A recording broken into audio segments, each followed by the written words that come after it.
அஷ்டமா சித்தி ஜப்பானிய கதை.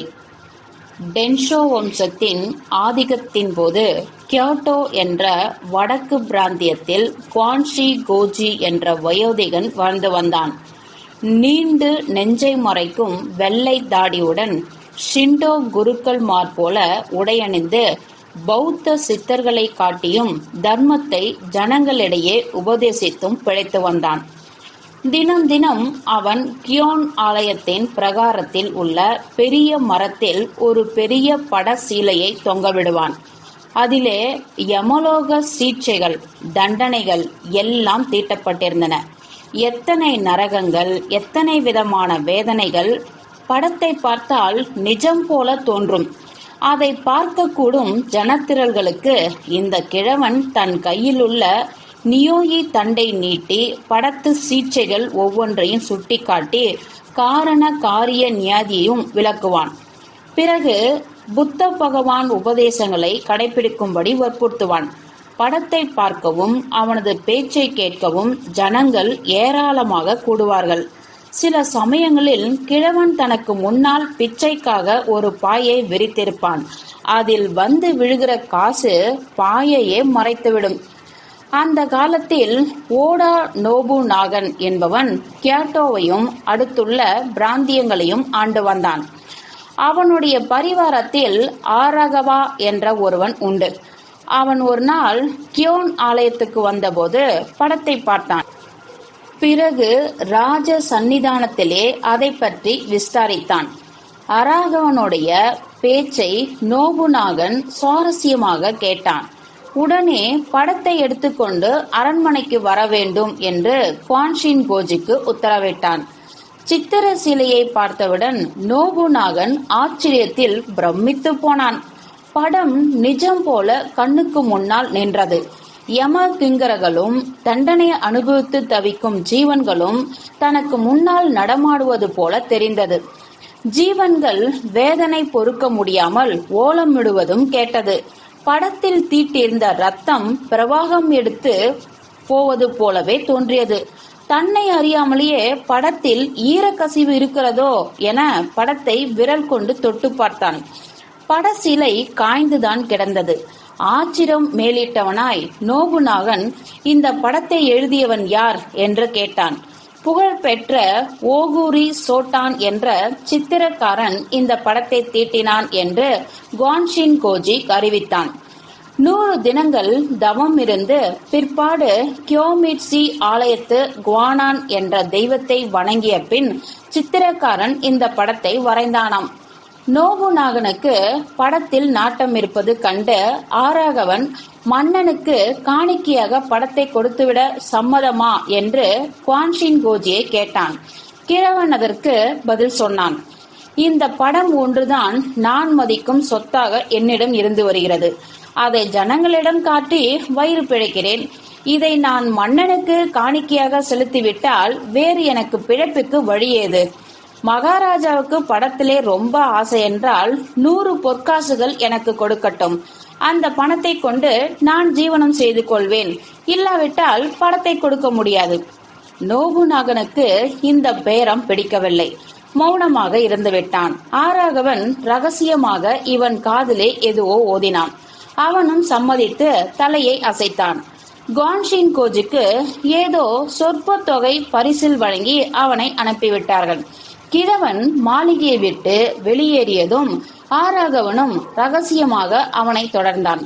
படத்தை எப்படியாவது மோசடியாக கிழவனிடமிருந்து பறித்துவிட வேண்டும் என்பது அவன் நினைப்பு.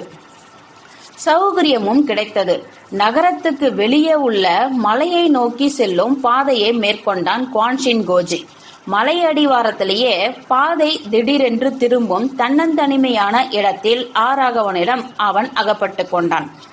படத்துக்கு 100 பொன் கேட்க பேராசை பிடித்து ஆட்டுகிறதோ, அதற்கு பதிலாக 3 முழ இரும்பு துண்டு உனக்கு பரிசாக கிடைக்கிறது பார் என்று மிரட்டி வாளையும் உருவி கிழவனை குத்திவிட்டு படத்தை எடுத்துக்கொண்டு திரும்பினான். மறுநாள் சித்திர சீலையை நோபுநாகன் பாதத்தில் சமர்ப்பித்தான். குவான்ஷின் கோஜி முந்தைய தினம் கடைசியாக அரச சன்னிதானத்தில் எப்படி படசிலையை உருட்டி காட்டியிருந்தானோ அப்படியே இருந்தது. உடனே படத்தை தொங்க போடும்படி நோபுநாகன் உத்தரவிட்டான். படசிலையை விரித்து தொங்க போட்ட பொழுது மன்னனும் ஆராகவனும் அதிசயத்து போனார்கள். வெறும் சீலை மட்டும்தான் தொங்கியது. அதில் படத்தை காணவில்லை. எப்படி படம் மறைந்தது என்பதை விளக்க முடியாமல் தவித்தான் ஆராகவன். தெரிந்தோ தெரியாமலோ எஜமானனை ஏமாற்றிய குற்றத்துக்காக சிறை தண்டனை பெற்றான். தண்டனை காலம் முடிவடைந்து வெளிவந்த கணத்திலேயே குவான்ஷின் கோஜி கிட்டோனோ ஆலயத்தில் படத்தை காட்டிக்கொண்டு பிழைப்பதாக கேள்விப்பட்டான். கேட்டதை நம்ப முடியவில்லை. ஆனால் இந்த செய்தி அவனது நெஞ்சில் அற்ப நம்பிக்கையை விதைத்தது. எப்படியாவது கிழவனை சந்தித்து சித்திர சிலையை பெற்று தனது குற்றத்துக்கு பரிகாரம் தேடிக்கொள்ள வேண்டும் என நம்பினான். உடனே தனது பணியாட்களை திரட்டி கொண்டு கோயிலுக்கு போனான். ஆனால் குவான்ஷின் கோஜி சென்று விட்டான் என்ற தகவல்தான் கிடைத்தது. சில நாட்கள் கழித்து கியாமிட்சோ ஆலயத்தில் கிழவன் படங்காட்டி கொண்டிருப்பதாக தகவல் கிடைத்து ஆராகவன் கோயிலுக்கு ஓடினான். கூட்டம் கலைவதைத்தான் கண்டான். கிழவனை காணவில்லை. கடைசியாக ஆராகவன் கிழவனை திடீரென்று ஒரு மதுக்கடையில் கண்டுபிடித்துக் கொண்டான். தன்னை பிடித்து கட்டுவதை பார்த்து சிரித்து கொண்டே, கூப்பிட்டால் உம்மிடன் வருவேனே, ஆனால் அவசரப்பட வேண்டாம், சற்று மது அறிந்துவிட்டு வருகிறேன் என்று குவான்ஷின் கோஜி சொன்னார். ஆராகவன் அதனை ஆட்சேபிக்கவில்லை. ஆனால் அங்கு கூடியிருந்தவர்கள் அதிசயிக்கும்படியாக 12 மதுக்கூடங்களை தீர்த்து உருட்டிவிட்டான் கிழவன்.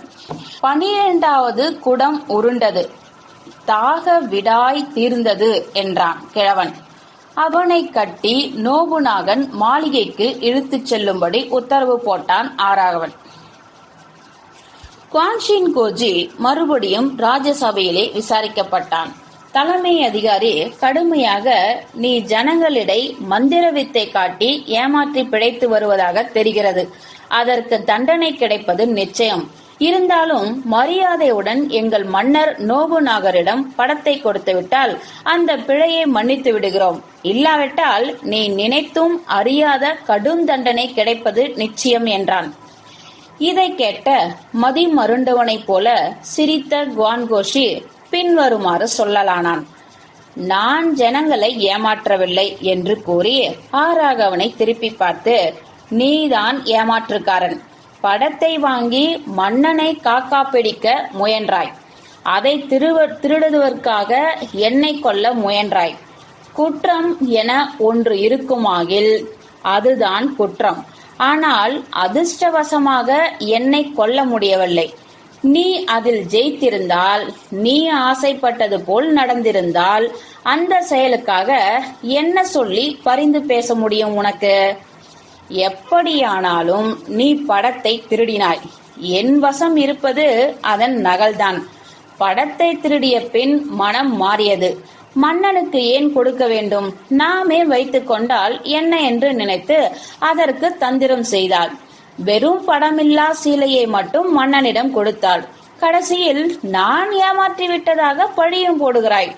நிஜ படம் எங்கிருக்கிறது என்பது எனக்கு தெரியாது. ஒருவேளை உனக்கு தெரிந்திருக்க கூடும் என்றான். இதை கேட்ட ஆராகவனுக்கு ஆக்ரோஷம் வந்தது. கைதியை நோக்கி ஓடினான். காவலர்கள் தடுத்திராவிட்டால் அவனை அடித்து போட்டிருப்பான். அவனது சினம் தலைமை அதிகாரிக்கு அவன் மீது சந்தேகத்தை தூண்டியது.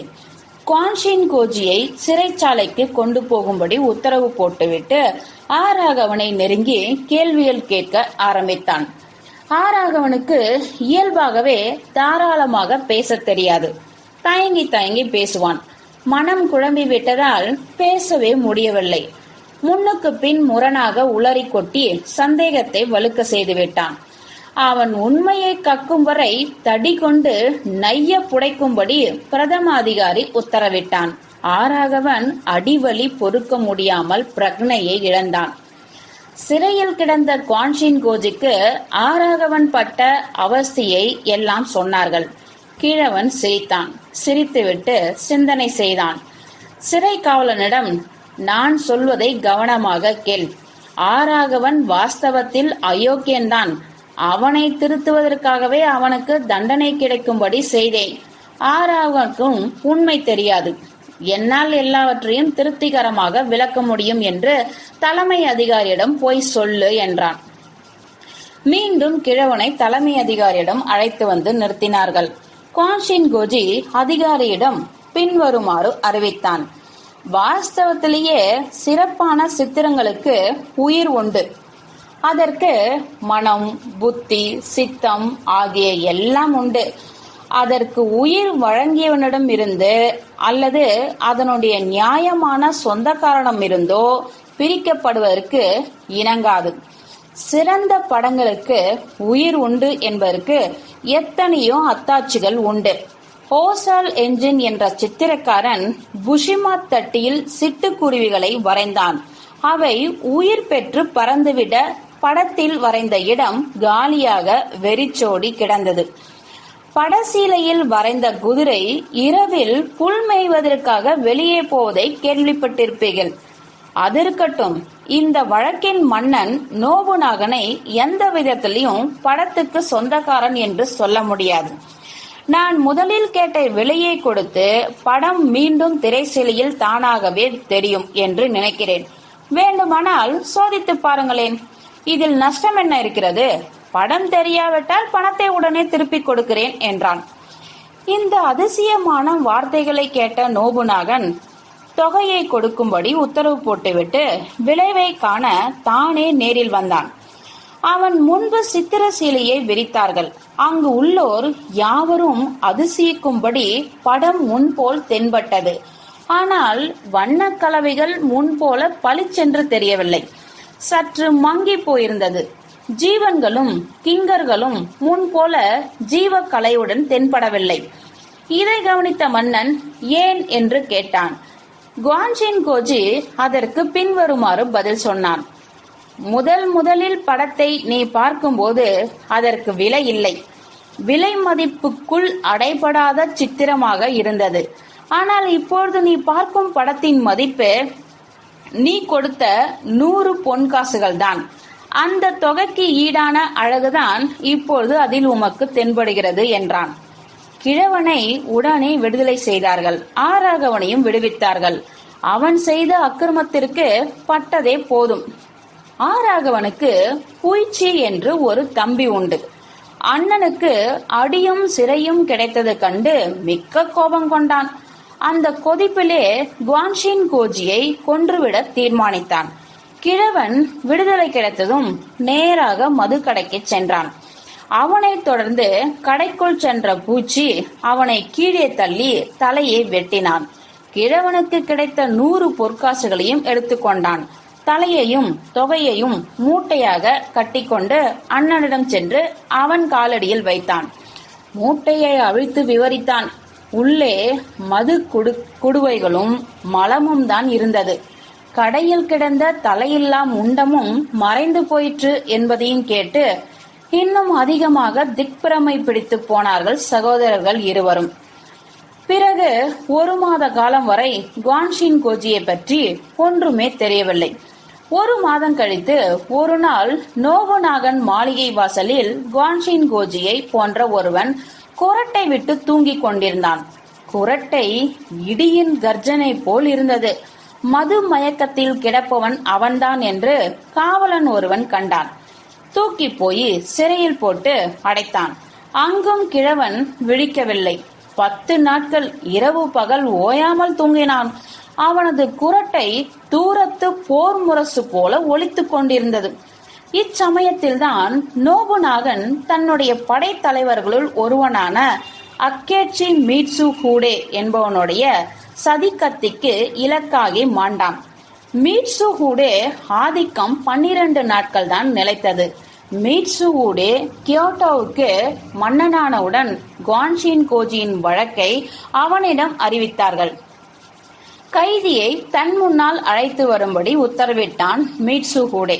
கிழவனை கொண்டு வந்து நிறுத்தினார்கள். மீட்சு ஹூடே அவனை பரிவுடன் நடத்தினான். அவனுக்கு திருப்தியாக நல்ல நல்ல உணவு பரிமாறும்படி உத்தரவிட்டான். குவான்ஷின் கோஜி சாப்பிட்ட பிற்பாடு தங்களுக்கு மதுவில் அத்தியாய்ந்த பிரதி என்று சொல்கிறார்கள். ஒரே தடவையில் நீங்கள் எவ்வளவுதான் சாப்பிடுவீர்கள் என்று கேட்டான் புது மன்னன். எவ்வளவு குடிப்பேன் என்று தெரியாது, மதிமயங்கும் சமயத்தில் நிறுத்திவிடுவேன் என்றான் கிழவன். மதுக்கூடத்தை குவான்ஷின் கோஜி முன் கொண்டு வந்து வைக்கும்படி கட்டளையிட்டான் அரசன். கிழவனுடைய கலசம் வற்ற வற்ற ஊற்ற வேண்டும் என்று கட்டளையிட்டான். கிழவன் சிரமமாக 10 குடங்களை காலி செய்து விட்டான். இன்னும் இருக்கிறதா என்று கேட்டான். பனியால் மதுக்கூடங்கள் யாவும் காலி என்று சொல்ல கூடியிருந்தவர்கள் பிரமித்து போனார்கள். இன்னும் உங்களுக்கு திருப்தி வரவில்லையா என்று கேட்டான் அரசன். அரசே, ஒருவாறு திருப்திதான். உனது கருணைக்கு பதிலாக எனக்கு தெரிந்த சில வேடிக்கைகளை காண்பிக்கிறேன் என்றான் குவான்ஷின் கோஜி. அரசே, அந்த திரையில் தெரியும் படத்தை சற்று கவனிங்கள் என்றான் குவான்ஷின் கோஜி. ஒமித் தடாகத்தின் 8 அழகுகளை காட்டும் சித்திரம் அது. அங்கு உள்ளவர்கள் யாவரும் படத்தையே பார்த்தார்கள். படத்திலே ஒரு மனிதன் ஒரு படகை ஓட்டிச் செல்வது போல வரைந்திருந்தான் சித்திரக்காரன். படத்திலே படகு 1 அங்குல நீளம்தான் இருந்தது. குவான்ஷின் கோஜி படகை நோக்கி கையை நீட்டி அழைத்தான். படகு படத்தில் திரும்பியது. முன்னோக்கி வர ஆரம்பித்தது. நெருங்க நெருங்க படகு பெரியதாயிற்று. சிறிது நேரத்தில் படகோட்டியின் முகஜாடையும் தெளிவாக தெரிய ஆரம்பித்தது. படகும் ரொம்ப அருகில் நெருங்கிவிட்டது. திடீரென்று படத்திலிருந்து ஏரி தண்ணீர் படத்தை விட்டு வழிந்து அறைக்குள் பெருக ஆரம்பித்தது. அறையில் கூடியிருந்தவர்கள் உடைகள் நனைந்து போகாமல் வரிந்து தூக்கி கொண்டனர். ஜலம் முழங்கால் அளவு வந்தது. மேலும் பெருக ஆரம்பித்தது. அதே சமயத்தில் படகும் திரையை விட்டு வெளிவந்தது. நிஜமான செம்படவன் படகு. அதன் துடுப்பு வலிப்பதும் கேட்டது. தண்ணீர் மேலே மேலும் பெருக ஆரம்பித்தது. அங்கு நின்றிருந்தவர்கள் இடுப்பளவு நனைந்தனர். படகு குவான்ஷின் கோஜியிடம் வந்தது. குவான்ஷின் கோஜி அதில் ஏறிக்கொண்டான். படகுக்காரன் படகை திருப்பி வெகு வேகமாக ஓட்டிச் சென்றான். படகு செல்ல செல்ல ஜலமும் வடிய ஆரம்பித்தது. படகும் ஜலமும் படத்துக்குள்ளாகவே வடிந்து மறைய ஆரம்பித்தன. படகு படத்தின் முன்பக்கம் இருந்து செல்ல ஆரம்பித்ததும் அறையில் ஒரு சொட்டு ஜலம் கூட இல்லை. முன்போல காய்ந்து ஈரக்கசிவு கூட இல்லாமல் போய்விட்டது. ஆனால் படத்துக்குள் சென்ற படகும் வேகமாக சென்று கொண்டே இருந்தது. அது தூரத்தில் செல்ல செல்ல சிறிதாகி வெறும் புள்ளி போலாயிற்று. பிறகு அந்த புள்ளியும் மறைந்தது. குவான்ஷின் கோஜியும் அத்தோடு மறைந்து போனான். அதன் பிறகு அவன் ஜப்பானில் தென்படவே இல்லை. முற்றும். அஷ்டமா